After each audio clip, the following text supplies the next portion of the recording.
Do you know what to do in overtaking, head-on, and crossing situations to avoid a collision?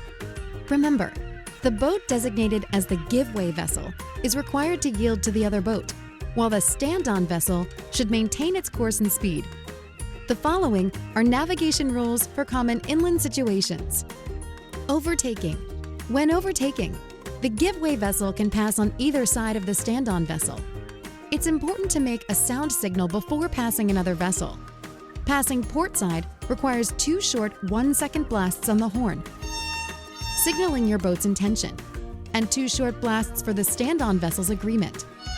And passing to starboard requires 1 short blast for intent and agreement. Meeting head-on. When meeting another vessel head-on, a port-to-port passing is preferred. This means each vessel should steer to the right and pass like cars. This requires 1 short horn blast to signal intention and 1 short blast for agreement. Only pass starboard to starboard when necessary. This requires 2 short horn blasts from each vessel.